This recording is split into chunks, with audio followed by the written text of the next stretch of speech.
संपूर्ण विश्वाला सुख, शांती, मानवता तथा दुःखमुक्तीचा आर्य संदेश देणारे विश्वशांतीदूत महाकारुणिक तथागत भगवान सम्यक संबुद्ध यांना त्रिवार अभिवादन करतो।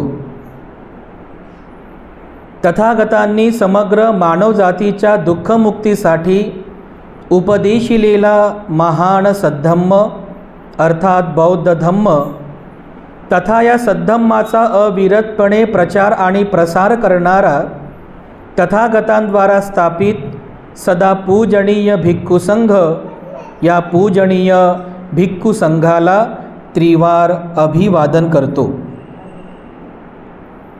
ज्यांच्या अथांग अमर्याद त्याग प्रभावामुळे या भारतभूमीला बुद्धभूमीचे रूप पुन्हा एकदा प्राप्त झालं, असे बौद्ध धम्माचे पुनरुद्धारक, तुम्हा आम्हा सर्वांचे उद्धार करते प्रज्ञासूर्य बोधिसत्व डॉक्टर बाबासाहेब आंबेडकर यांच्या समग्र धम्मक्रांतीमध्ये जीवनाच्या शेवटच्या श्वासापर्यंत समर्पित राहून आजच्या या मंगलमय प्रसंगी संघरत्न बुद्धविहार मयूर पार्क औरंगाबाद या ठिकाणी उपस्थित आपण सर्व धम्म उपासक धम्म उपासिका आपल्या सर्वांप्रती मी सर्वप्रथम अनंत मंगल कामना मंगल आशीष अर्पण करतो आणि आजच्या या वर्षावासकालीन धम्मदेसनेला सुरुवात करतो। उपस्थितांनो,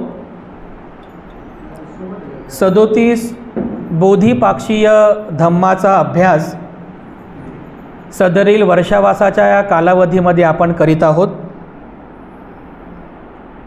मागच्या धम्मदेसनेमध्ये या 37 बोधिपाक्षीय धम्मातील 4 सम्यक प्रधान कोणते आणि त्या 4 सम्यक प्रधानांचा आपल्या या जीवनामध्ये काय महत्त्व आहे, त्याचं आचरण किती महत्त्वाचं आहे, हे आपण कालच्या धम्मदेसनेमध्ये थोडंसं बघितलं, अर्धा भाग बघितला। म्हणजे 4 सम्यक प्रधानांपैकी सुरुवातीचे जे 2 प्रधान भगवान बुद्धांनी सांगितलेले आहे, त्या संदर्भात आपण कालच्या धम्मदेसनेमध्ये बघितलं, अभ्यास करण्याचा प्रयत्न केला। तर या 37 बोधिपाक्षीय धम्मामध्ये ज्याप्रमाणे 4 स्मृती प्रस्थान महत्त्वाचे आहेत, जे आपण अगदी सुरुवातीला बघितलं, अगदी त्याचप्रमाणे हे 4 सम्यक प्रधानसुद्धा तेवढेच महत्त्वाचे आहेत। ते 4 सम्यक प्रधान कोणते? त्यापैकी पहिलं जे आहे संवर प्रधान, म्हणजे मनावरती संयम ठेवणे, कोणतेही अकुशल विचार उत्पन्न होऊ न देणे, मनावर संयम ठेवणे, संवर प्रधान।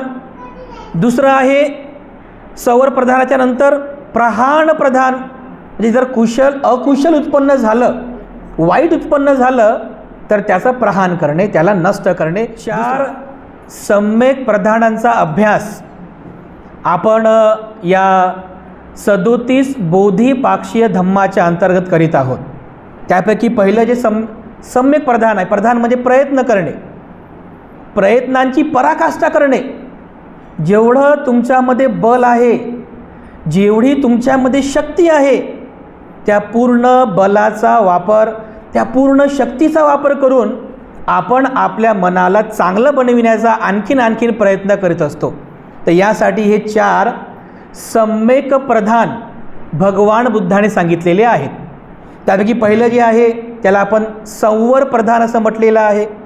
संवर प्रधान म्हणजे काय? काल आपण बघितलं की मनावरती संयम ठेवणे, म्हणजे मनामध्ये कोणताही अकुशल विचार उत्पन्न होऊ न देणे, त्याच्यावरती संयम ठेवणे, म्हणजे पहिलं संवर प्रधान। त्यासाठी तुम्ही प्रयत्नशील व्हा। दुसरं, जर यदा कदाचित तुमच्या मनामध्ये अकुशल उत्पन्न झालंच तर त्याला लगेच ताबडतोब त्याच ठिकाणी त्याला नष्ट करा, त्याला म्हटलेलं आहे प्रहाण प्रधान। त्याचा प्रहार करा, त्याला नष्ट करा, त्याला तिथेच संपवा। तिसरं आहे त्याला म्हटलेलं आहे भावना प्रधान, आणि चौथं जे आहे त्याला म्हटलेलं आहे अनुरक्षण प्रधान। तर आपण कालच्या धम्मदेसनेमध्ये सुरुवातीचे 2 सम्यक प्रधान बघितले, म्हणजे संवर प्रधान, मनावरती संयम ठेवणे, आणि दुसरं कोणतं? प्रहान प्रधान, म्हणजे अकुशलाला नष्ट करणे.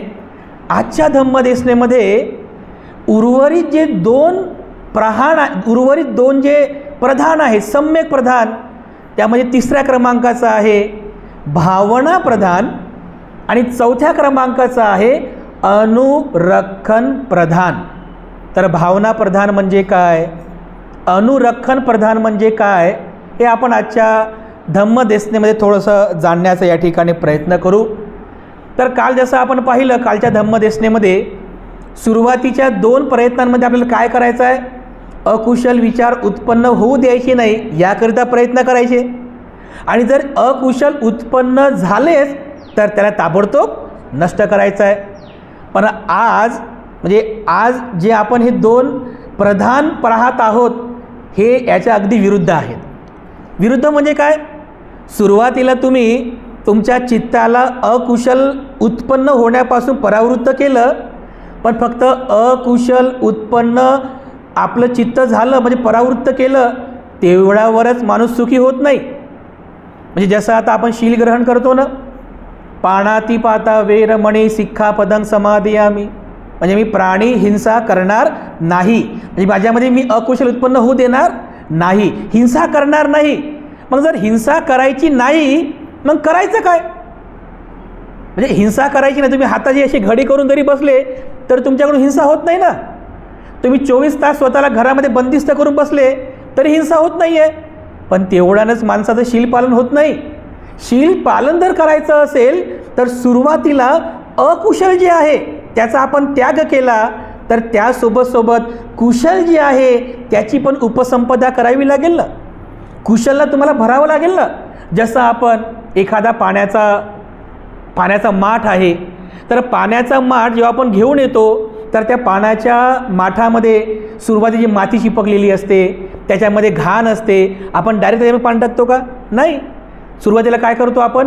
त्याच्यामध्ये जे काही अकुशल आहे, म्हणजे जे काही घाण आहे, कचरा आहे, ते सर्व आपण साफ करतो. कारण आपल्याला स्वच्छ पाहिजे, आपल्याला शुद्धता पाहिजे. तर त्याच्यामध्ये जे जे काही घाण आहे ते घाण एकदा, दोनदा, तीनदा असं पाण्याने पुन्हा पुन्हा धुवून त्या माठाला आपण स्वच्छ करतो. तर माठ स्वच्छ झालं तर एवढ्यानं आपल्याला पाणी मिळेल का? नाही. त्याच्यामध्ये आपल्याला पुन्हा पाणी टाकावं लागेल आणि त्याला थंड होण्यासाठी प्रयत्न करावे लागतील, तेव्हा आपल्याला ते थंड पाणी मिळेल. याचा अर्थ असा आहे की फक्त अकुशल सोडल्यामुळेच माणूस सुखी होत नाही. त्याच्यासोबत तुम्हाला कुशलाची सुद्धा उपसंपदा करावी लागते. तुम्हाला कुशल कर्मसुद्धा करावे लागतात. आपोआपच तुमचं चित्त कुशल होत नाही, आपोआपच तुमचं चित्त चांगल्या मार्गाकडे वळत नाही, त्याला वळवावं लागते. त्यासाठी प्रयत्न करावे लागतात. अकुशल तर आपोआपच उत्पन्न होते हो. ते शेतामध्ये गांजर गवत असते ना, तुमच्याकडे काय म्हणतात? गांजर गवतच म्हणतात ना. गांजर गवत शेतकरी पेरतो का? नाही पेरत ना. पण ते आपोआपच येतात. कुठून येतात, कसे येतात माहीत नाही. म्हणजे आपोआपच ते गांजर गवत येतात. पण ज्याची तुम्हाला गरज आहे, धान्याची गरज आहे, ते जर तुम्हाला पाहिजे असेल तर तुम्हाला पेरावं लागते. त्याची मशागत, त्याला खत देणं, त्याची मशागत करणं, त्याला पाणी देणं वगैरे वगैरे सर्व करावं लागते. मेहनत करावी लागते, कष्ट करावे लागतात, घाम गाळावं लागते, प्रयत्न करावे लागतात, प्रदान करावं लागते. तेव्हा जाऊन शेतकऱ्याला धान्य मिळते. पण बिनकामाचं गांजर गवत आपोआपच उगवते बघा. तर शेतकरी अगोदर काय करतो? डायरेक्ट बी पेरतो का? जे अकुशल आहे शेतामध्ये, जे शेतामध्ये अकुशल आहे. अकुशल काय काय आहे? शेतामध्ये दगडधोंडे आहेत, त्याला बाजूला करा. जे आपण जे सुरुवातीला केलं संवर प्रधान आणि प्रहान प्रधान, बाजूला करा. दगडधोंडे बाजूला करा. शेतामध्ये गांजर गवत बिनकामाचं आहे, काहीच कामाचं नाही. माणसाला दुःख देतात ते गांजर गवत, विचारांचं गांजर, ते अगोदर कापा, त्याला बाहेर फेका. शेत अगोदर स्वच्छ करा. एकदा पेरणी करा, म्हणजे ज्याला काय म्हणतात मशागत करा, म्हणजे माती खालीवर करतात त्याला काय म्हणतात? नांगरणी आहे की नाही. त्याला ऊन मिळालं पाहिजे, हवा मिळाली पाहिजे. नांगरणी करा. नांगरणी करत राहा. कशासाठी? तुम्हाला चांगलं जर पाहिजे असेल तर तुम्हाला मेहनत करावी लागेल. आणि त्यासाठी अगोदर हे अकुशल जे आहे हे बाजूला करावं लागते, मग त्याच्यामध्ये कुशलाची उपसंपदा करावी लागत असते. आपण नाही का गाथेमध्ये म्हणतो सब्ब पापस अकरणं, म्हणजे सर्व प्रकारचे पाप कर्म न करणे. अगोदर बुद्धाने काय सांगितलं की पाप कर्म करू नका, म्हणजे अकुशल जे आहे त्यापासून दूर राहा. आणि त्याच्यानंतर आहे कुशलस्स उपसंपदा, आणि नंतर जे जे काही कुशल आहे त्याची उपसंपदा करा, त्याला धारण करा, त्याला ग्रहण करा, त्याचं आचरण करा. कुशलस्स उपसंपदा नंतरच होते मग सचित्त परियोदपणं, तेव्हा तुमचं चित्त शुद्ध होत असते. तर हे साधारण सोपं व्यावहारिक जीवनातले उदाहरण आहेत बघा. अगदी याप्रमाणे आध्यात्मिक क्षेत्रात सुद्धा जर तुम्हाला जर सुख प्राप्त करून घ्यायचं असेल तर अगोदर काय करायचं, तुमच्या चित्तातील जे जे काही अकुशल आहे, ते सगळं दूर करा, स्वच्छ करा तुमचं मन. सगळे अकुशल विचार, अकुशल संस्कार सगळे नष्ट करा, त्याच्यावरती संवर करा, त्याला प्रहार करा. तुमचं मन एकदम निर्मळ होईल, म्हणजे एकदम क्लिअर होऊन जाईल. आता मन क्लिअर झालं, आता काय करायचं तुम्हाला की त्या मनामध्ये चांगल्या विचारांची जडणघडण करायची आहे. जसं शेतकरी सर्व शेताची मशागत करतो, स्वच्छ करतो. सुरुवातीला काय करतो तो? सुरुवातीला या 4 सम्यक प्रधानाप्रमाणे सुरुवातीला संवर करतो, नंतर प्रहार करतो. मग आता त्याला समजलं की आता आपली ही जमीन आहे ही आता बीज पेरण्याच्या पात्रतेची झालेली आहे. तर अगदी त्याप्रमाणे आपण सुरुवातीच्या 2 प्रयत्नामध्ये मनाला अकुशल होण्यापासून दूर केलं. जे अकुशल विचार आपण संवर केले किंवा मग प्रहार केले. आता काय करायचं? आता तुम्हाला करायचं आहे तुमच्या चित्तामध्ये चांगली भावना म्हणजे कुशल संस्कार उत्पन्न करायचे आहेत. तुमच्या चित्तात कुशल संस्कार उत्पन्न करायचे आहेत. आपोआप येत नसतात ते. हे जे कुशल असतात चांगली गोष्ट हे आपोआप येत नसतात, कारण चांगल्या गोष्टी शिकण्यासाठी मेहनत करावी लागते. वाईट गोष्टी माणसाला शिकायला काही वेळ लागत नाही. आता हे मुलं बाळं वगैरे शिव्या देतात ना, घाण शिव्या देतात. कुठे ट्युशन लावली त्यांनी? कुठे ट्युशन लावली का? की आईवडिलांनी शिकवलं? नाही. आपोआप शिकले ते समाजात राहून म्हणजे अशा बिनकामाच्या गोष्टी गांजर गवतासारख्या माणूस बरोबर शिकतो. जसं बिनकामाचं गांजर गवत येते, म्हणजे स्वतःही म्हणजे बिनकामाचं आहे आणि जिथे कुठे येईल ते सगळं नष्ट करते बघा, सगळं नुकसान करते, आहे की नाही? पण चांगलं जर तुम्हाला करायचं असेल त्यासाठी मेहनत करावी लागते, प्रयत्न करावे लागतात. अगदी याप्रमाणे तुम्हाला जर तुमच्या चित्तामध्ये चांगली भावना उत्पन्न करायची असेल, कुशल संस्कार उत्पन्न करायचे असतील तर तुम्हाला भगवान बुद्धांनी सांगितलेला हा तिसरा जो प्रधान आहे, या तिसऱ्या सम्यक म्हणजे ही जी तिसरं प्रधान आहे, तिसऱ्या प्रधानाला तुम्हाला ग्रहण करावं लागेल. त्याला म्हटलेलं आहे भावना प्रधान. समजलं? भावना प्रधान म्हणजे काय? चांगलं निर्माण करणे, चांगल्याची भावना करणे. माझं चांगलं होऊ दे, माझं चांगलं होऊ दे अशी भावना करा. माझ्यामध्ये चांगलं उत्पन्न होऊ दे, चांगलं उत्पन्न होऊ दे अशी भावना करा. पुन्हा पुन्हा भावना करा. तुमच्या मनाला चांगलं बनविण्यासाठी, तुमच्या मनात चांगलं उत्पन्न करण्यासाठी पुन्हा पुन्हा पुन्हा पुन्हा चिंतन करा, त्याची भावना करा. हा तिसरा प्रयत्न आहे. आणि जर तुमच्या चित्तामध्ये चांगली भावना उत्पन्न झाली, चांगले संस्कार उत्पन्न झाले, तर फक्त चांगले संस्कार उत्पन्न झाले आणि शांत बसायचं असं करू नका. कारण चांगली भावना उत्पन्न झाली ना, त्याच्यावरती वाईट विचार कधी कधी हावी होतात. कधी कधी चांगला माणूस पण बिघडतो. बघा तुम्ही, बरेचसे असे उदाहरण आहेत. म्हणजे चांगलं वागता वागता कधी त्याचा स्वभाव बदलला आणि कधी तो बिघडतो, कधीच समजत नाही. म्हणजे चांगला माणूससुद्धा बिघडू शकतो. का बरं? कारण आपल्या मनात जे चांगले विचार उत्पन्न होतात ना, त्याचं रक्षण करावं लागते.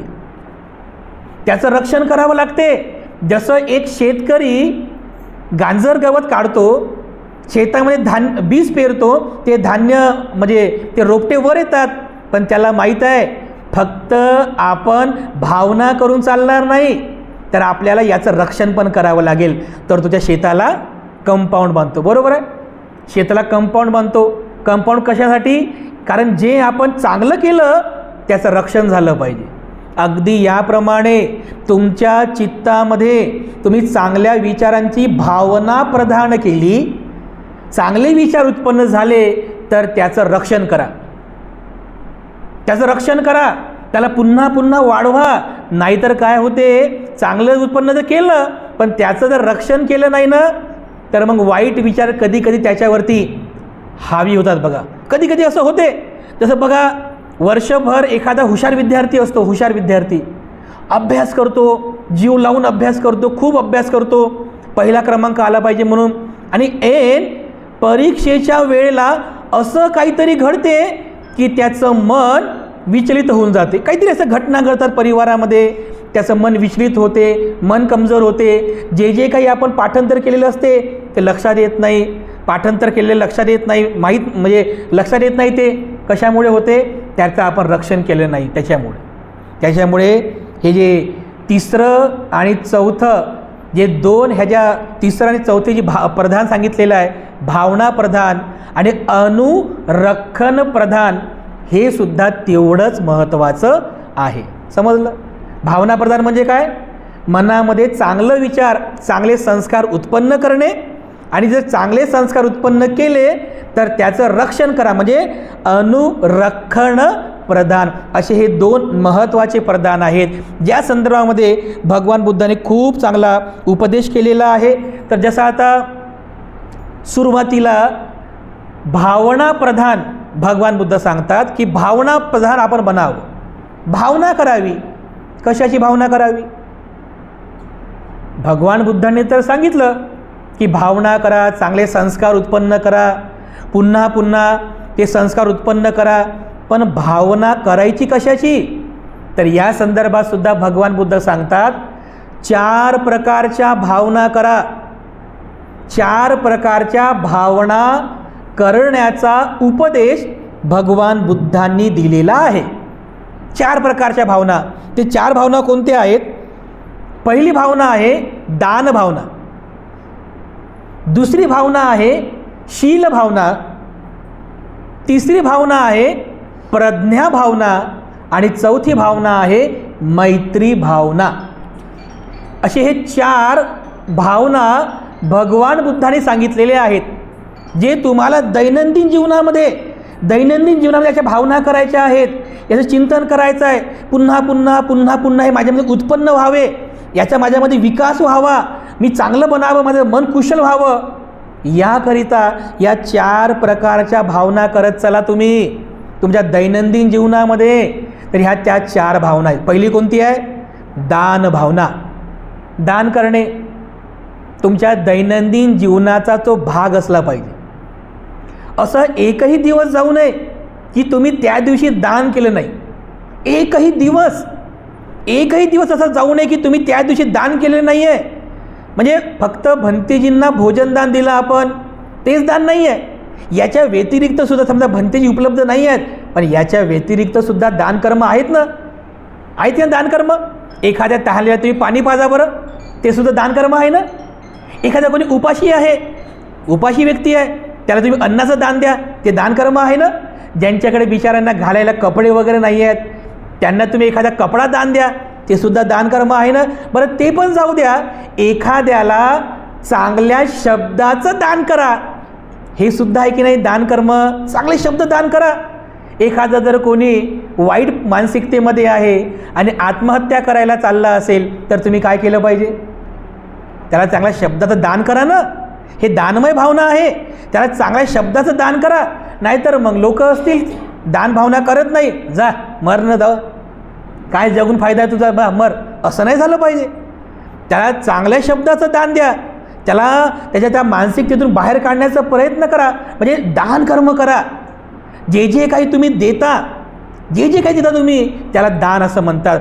दुसऱ्याच्या भलं करण्यासाठी, दुसऱ्याचं चांगलं करण्यासाठी हे दान कर्म तुमच्या यशाचं कारण ठरते, तुमच्या सुखाचं ते कारण ठरत असते. आणि जसं जसं तुम्ही दान कर्म करताना त्याची पुन्हा पुन्हा भावना करा. हे तिसरं प्रधान करा की अशा प्रकारचे दान कर्म माझ्याकडून पुन्हा पुन्हा व्हावे, पुन्हा पुन्हा व्हावे. जर तुम्ही भिक्खू संघाला भोजन दान दिलं तर भावना करा, असे दान कर्म माझ्याकडून पुन्हा पुन्हा व्हावे.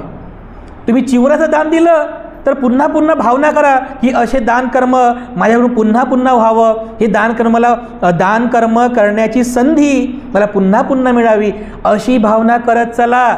या दानालाच म्हणतात त्याग करणे.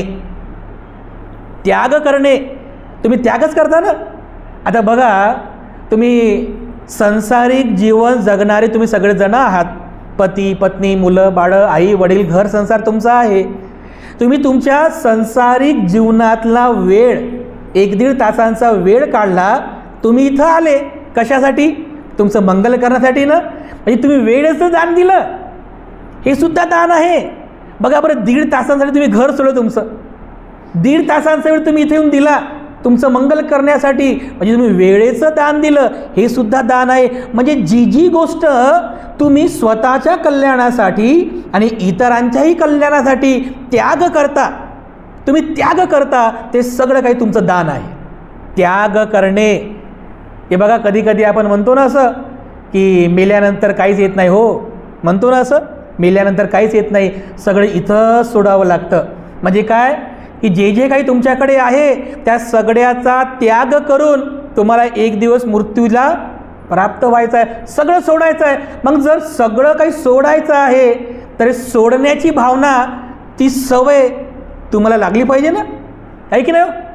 म्हणजे सोडायचं, त्याग करायची भावना तुमची सवय तुम्हाला लागली पाहिजे ना. नाही तर आता माणूस मरत आहे बघा, पण सोडायला तयार नाही. घर सोडायला तयार नाही, पैसा सोडायला तयार नाही, नातं गोतं सोडायला तयार नाही, आसक्ती आहे. मग ही सोडायची सवय, त्याग करायची सवय तुमच्या मनाला लागली पाहिजे. आणि यासाठी तुम्ही दान करण्याची भावना नेहमी करत चला. दान कर्म फार महत्त्वाचं आहे. दुसरी भावना भगवान बुद्धाने सांगितली, शील भावना. शीलाची भावना करत राहा. शील म्हणजे काय? सदाचारी जीवन जगणे. तर तुम्ही दैनंदिन जीवनामध्ये म्हणजे या दैनंदिन जीवनामध्ये तुम्ही शील पालन करतात. दैनंदिन जीवनात पंचशील पालन करता. उपवासाच्या दिनी तुम्ही अष्टशील पालन करता. म्हणजे दैनंदिन जीवनात सुखी जीवन जगण्यासाठी शील भावना सुद्धा तुम्ही करत चला. अशी भावना करा की मला हे शील पालन करण्यासाठी पुन्हा पुन्हा बल प्राप्त हो. हे शील पालन करण्यासाठी मला पुन्हा संधी मिळत राहो. हे शील ग्रहण करणे, शील पालन करणे, याची भावना पुन्हा करत चला. पुन्हा करत चला. बघा, कारण शीलाशिवाय, सदाचारी जीवनाशिवाय बिलकुल पर्याय नाही आहे.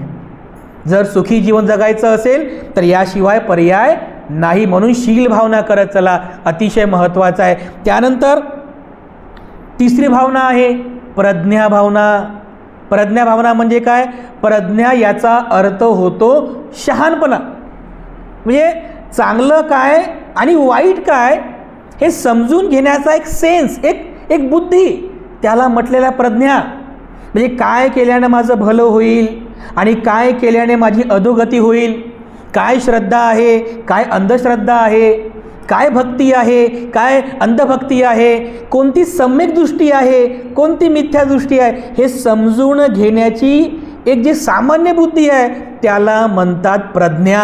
आणि जर तुमच्यामध्ये ही प्रज्ञा जागृत झाली की अरे माझं मंगल आणि माझं कल्याण यासाठी मलाच प्रयत्न करावे लागतील, कोणी ईश्वर येणार नाही, कोणी भगवान येणार नाही, दुसरं कोणी माझं भलं करू शकत नाही, काहीच होऊ शकत नाही, फक्त मलाच अत्तदीप करावं लागेल. एकदा का तुम्हाला ही जाणलं, तुम्ही ही तुमची प्रज्ञा जागृत झाली, तर पुन्हा त्या प्रज्ञेला नष्ट होऊ देऊ नका.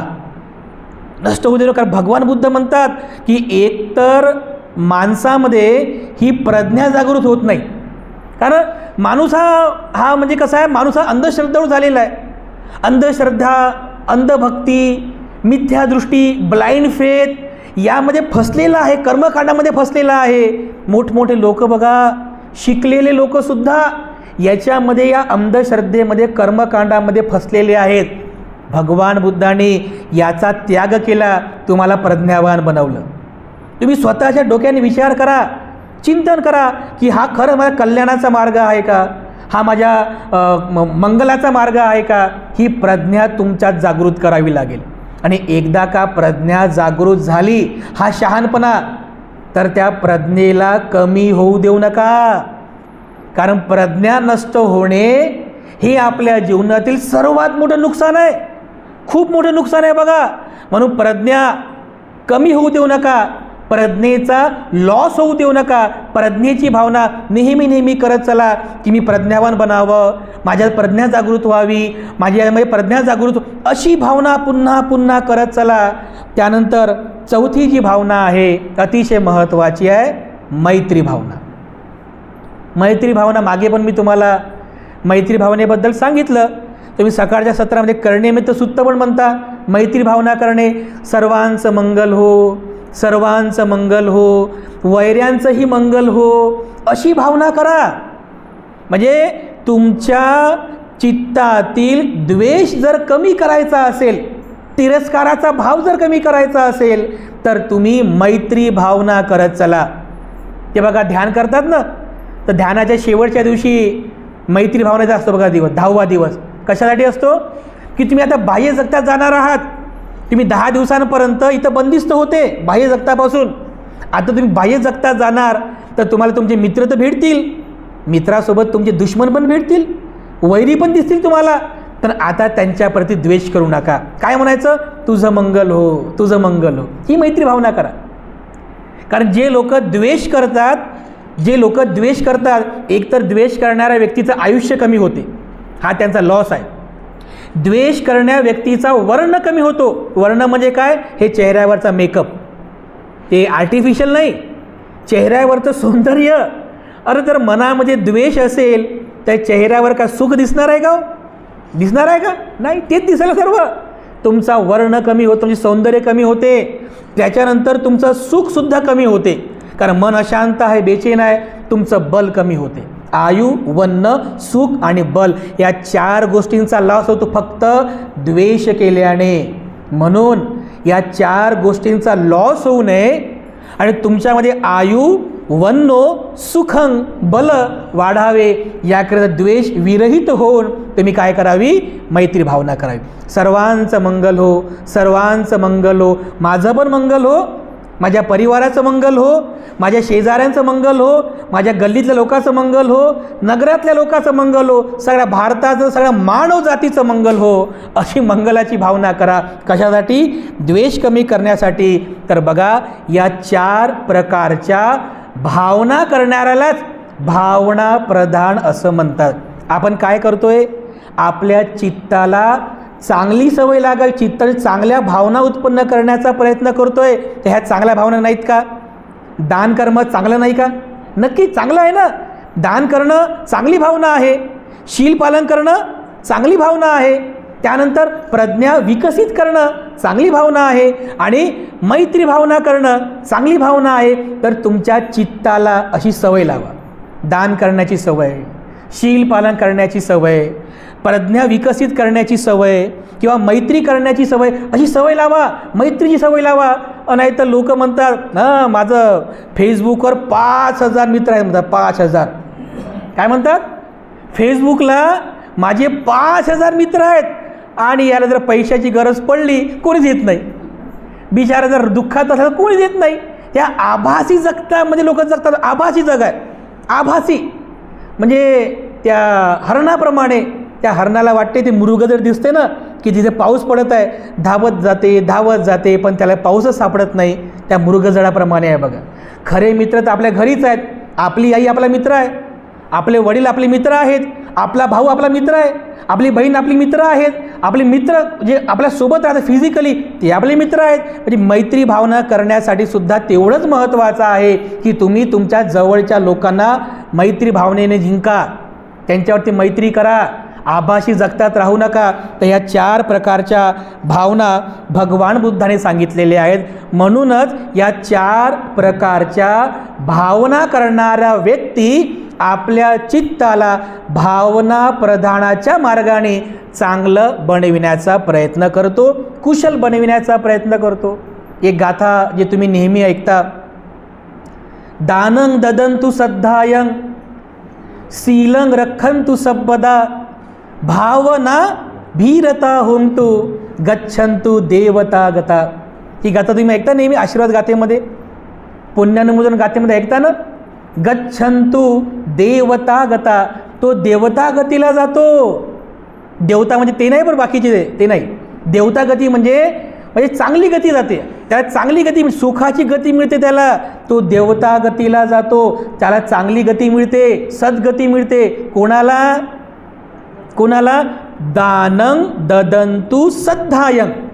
बघा, दानाला इथं दान देणाऱ्याला पहिली भावना आली. दान देणारा जो आहे, दानं ददंतु सद्धायं, दान देणारा. पण दान कसं द्यावं? द्यायचं म्हणून नाही, खिसा जरा जड झाला म्हणून पण द्यायचं नाही. कशासाठी? कसं द्यायचं दान? दानं ददंतु सद्धायं, श्रद्धेने दान द्या. म्हणजे इथे एक आणखी प्लस पॉईंट करा, श्रद्धेची सुद्धा भावना करा. दान तर द्या, पण श्रद्धापूर्वक दान द्या. कोणाला दाखवण्यासाठी, स्वतःचा माझा सन्मान व्हावा, माझं नाव निघावं यासाठी नाही. श्रद्धेने दान द्या. दानं ददंतु सद्धायं, श्रद्धेपूर्वक दान द्या. शीलं रक्षन्तु सर्वदा, सदा सर्व काळ तुम्ही तुमच्या शीलाचं रक्षण करा. आलं शील, दुसरी भावना आली, तुम्ही तुमच्या शीलाचं रक्षण करा. शील ढासळू देऊ नका, शील कमजोर होऊ देऊ नका. शीलं रक्षन्तु सर्वदा, शीलाचं रक्षण करा. तिसरं भावना. बघा, भावना शब्द आला. भावना भीरता होंतु, आणि नेहमी नेहमी याची भावना करा. कशाची भावना करा? याची, दानाची भावना करा. भावना भीरता म्हणजे भावना भीर व्हा तुम्ही, भावना करत चला. दान देण्याची भावना करा, शील पालन करण्याची भावना करा, प्रज्ञेची भावना करा आणि मैत्री भावना करा. जे लोक दान कर्म करतात श्रद्धापूर्वक, जे लोक शील कर्म करतात श्रद्धापूर्वक, जे लोक प्रज्ञा विकसित करतात आणि नेहमी मैत्री भावना करतात, असा जो व्यक्ती असतो तो व्यक्ती गच्छन्तु देवता गता. तोच व्यक्ती देवता गतीला जातो, तोच व्यक्ती चांगल्या गतीला प्राप्त होतो. हे बुद्धाचं वचन आहे, हे बुद्ध वचन आहे जे आपण नेहमी ऐकतो. बघा, तर काय ते प्रेरणादायक उदाहरण बघा बुद्ध काळातले. अनाथ पिंडक, अहो किती दानशूर तो अनाथ पिंडक. 2500 वर्षानंतर सुद्धा त्याचं नाव निघतं की ज्याने आपल्या जवळील सगळी संपत्ती आणून त्या सोन्याच्या मोहरा तिथे अंथरल्या की जेणेकरून हे जेत वन मला मिळावं आणि ते भिक्खू संघाला मी दान द्यावं.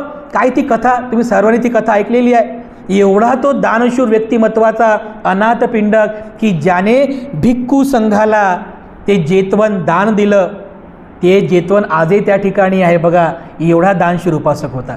ही प्रेरणा म्हणजे दान कसं करावं, तर हा दानशूर महाउपासक अनाथ पिंडक याचा आदर्श आपण घेतला पाहिजे. प्रज्ञेच्या बाबतीमध्ये भगवान बुद्धांनी सारीपुत्ताला अग्र म्हटलेला आहे. म्हणजे ज्याला प्रज्ञा म्हणतात, शहाणपणा, त्या प्रज्ञेमध्ये सारीपुत्त हे अग्र होते.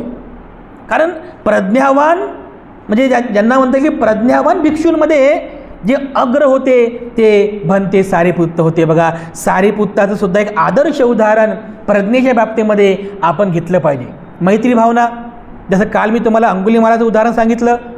एक हिंसक प्रवृत्तीचा अंगुलीमाल जेव्हा भिक्षू बनतो, या 4 सम्यक प्रधानांचा अभ्यास करतो, भावना प्रधान करतो, अनुरक्षण करतो.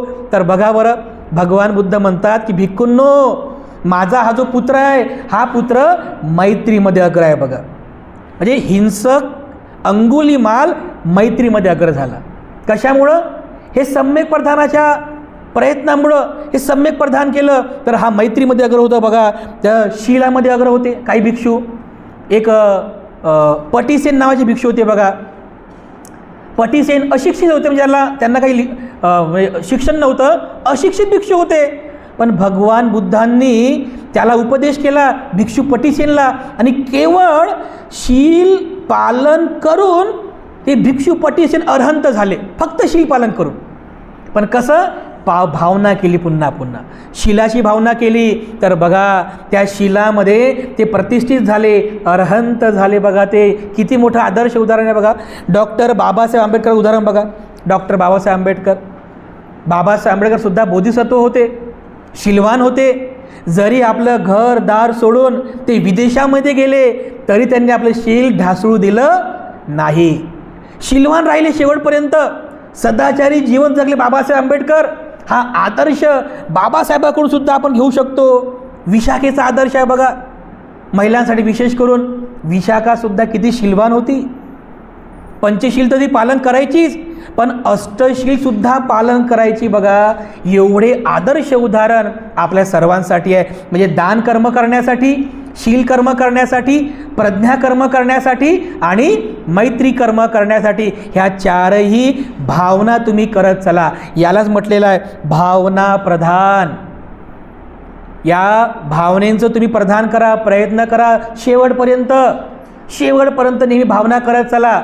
बरं, आता जर तुम्ही भावना केली, तुमच्यामध्ये दान कर्म करण्याची भावना उत्पन्न झाली, तुमच्यामध्ये शील भावना उत्पन्न झाली, तुमच्यामध्ये मैत्री उत्पन्न झाली, तुमच्यामध्ये प्रज्ञा उत्पन्न झाली, तर फक्त उत्पन्न करून शांत बसू नका.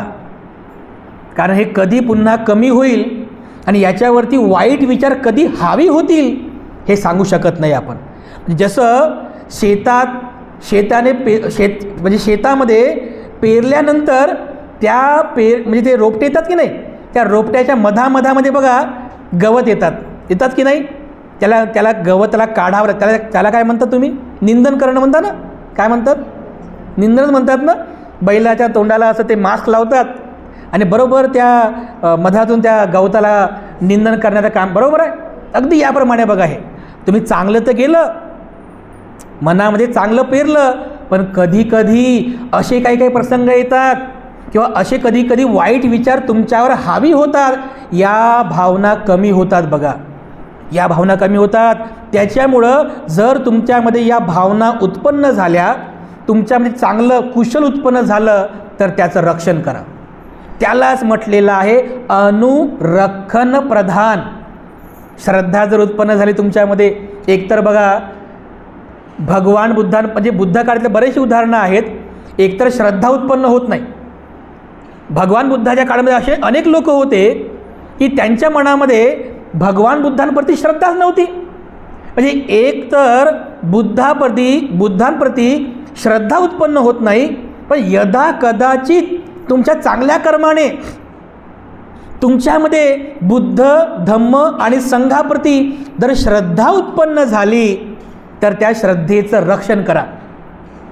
त्या श्रद्धेला कमी होऊ देऊ नका, त्या श्रद्धेचं रक्षण करा.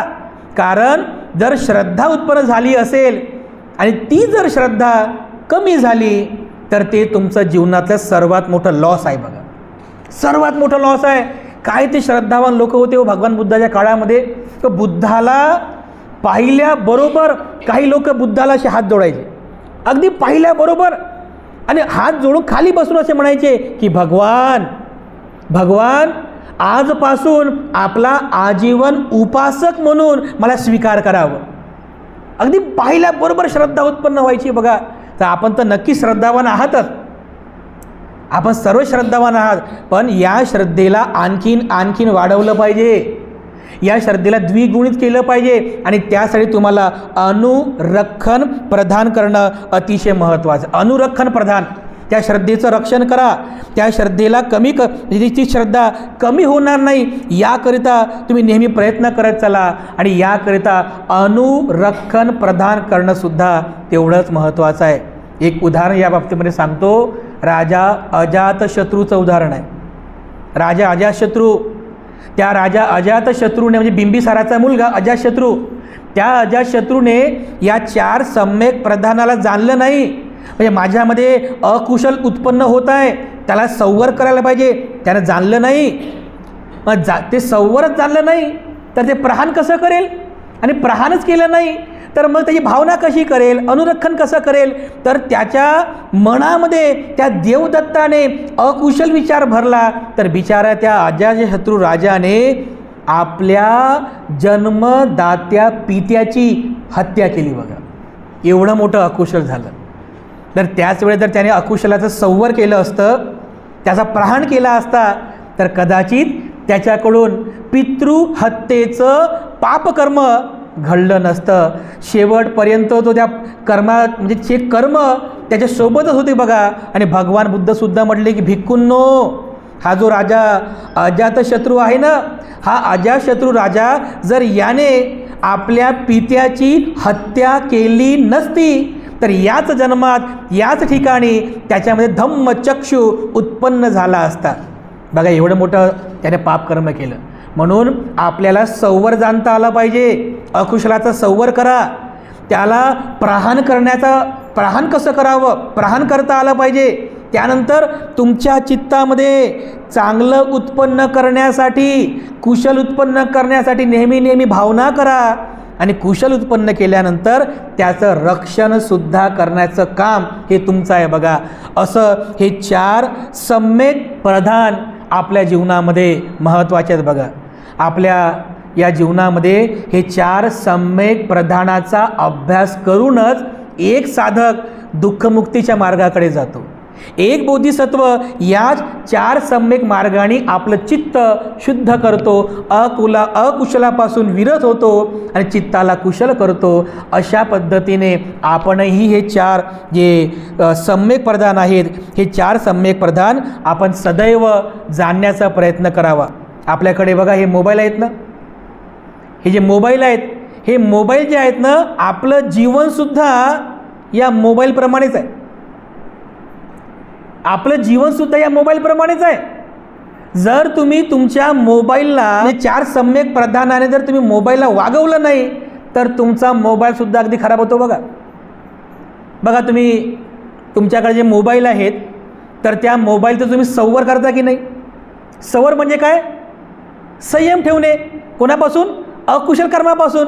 तर माझ्या मोबाईलमध्ये कोणते व्हायरस जाऊ नये, व्हायरस. तर यासाठी तुम्ही मोबाईलचं रक्षण करता की नाही, की माझ्या मोबाईलला धक्का लागू नये, माझ्या मोबाईलला कोणतं खाली पडू नये, रक्षण करता की नाही, म्हणजे संवर करता ना. आणि यदा कदाचित तुमच्या मोबाईलमध्ये व्हायरस आलेच तर तुम्ही काय करता? त्याच्यामध्ये अँटीव्हायरस असता की नाही, म्हणजे त्याचं प्रहान करता तुम्ही. जर व्हायरस आलेच समजा तर ते अँटीव्हायरस त्या व्हायरसला प्रहान करते आणि त्याच्या अगदी याप्रमाणे तुमच्या मोबाईलला तुम्ही सुरक्षित करता. एवढंच काय तर माझ्या मोबाईलमध्ये चांगले ॲप असले पाहिजे तर तुम्ही चांगले ॲपसुद्धा डाउनलोड करता. म्हणजे भावना करता तुम्ही चांगले येऊ दे माझ्या मोबाईलमध्ये, चांगले येऊ दे. आणि एवढंच नाही तर जे चांगलं आहे त्याचंही रक्षण करण्यासाठी नंतर तुम्ही त्याच्यामध्ये अँटीव्हायरस टाकत असता. तर हे जे अनुरक्षण प्रधान आहे हे अगदी त्याप्रमाणे काम करते. म्हणजे एकतर तुम्ही तुमच्या चित्ताला अकुशल कर्मापासून दूर करण्यासाठी तुम्ही संवर प्रधान जाणलं. त्यानंतर जर अकुशल उत्पन्न झालेच तर त्याला प्रहाण केला. त्यानंतर तुमच्या चित्ताला चांगलं बनवण्यासाठी तुम्ही काय केलं? भावना प्रदान केलं. दान, शील, प्रज्ञा, मैत्री भावनेने तुम्ही भावना प्रदान केलं. आणि त्यानंतर तुम्ही तुमच्या चांगल्या चित्ताला रक्षण करण्यासाठी अनुरक्षण प्रदानसुद्धा केलं. तर अशा प्रकारे हे जे 4 सम्यक प्रधान भगवान बुद्धाने सांगितलेले आहेत याला खूप चांगल्या प्रकारे आपण जाणून घ्यावं. अकुशलाला सोडण्याचा प्रयत्न करा आणि जे कुशल आहे त्याला नेहमी वाढवत चाला. अगदी आपल्या नेहमीच्या गाथेप्रमाणे सब्ब पापस्स अकरणम. जे काही अकुशल आहे, जे काही पाप आहे त्याला सगळं सोडा. अकरण करू नका. कुशलस्स उपसंपदा. जे चांगलं आहे, कुशल आहे त्याची उपसंपदा करा. सचित्त परियोदपणं. यातूनच आपलं चित्त परिशुद्ध करा. एतं बुद्धान शासनं. हेच बुद्धाचं शासन आहे, हीच बुद्धाची शिकवण आहे. तर अशा प्रकारे भगवान बुद्धांच्या या 37 बोधिपाक्षीय धम्मातील 4 सम्यक प्रधान कोणते ते सुद्धा आपण या ठिकाणी जाणून घेण्याचा प्रयत्न केलेला आहे. तेव्हा आशा आहे की आपण सर्व पुन्हा या 37 बोधिपाक्षीय धम्मातील हे 4 सम्यक प्रधानांचा पुन्हा अभ्यास करावा, चिंतन करावं. कारण यामध्येच आपल्या सर्वांचं मंगल आहे. तेव्हा पुनश्च एकदा आपल्या सर्वांप्रती मी मंगलकामना अर्पण करून आजची धम्मदेशना तथागतांच्या आशीर्वाद गाथेने समाप्त करतो.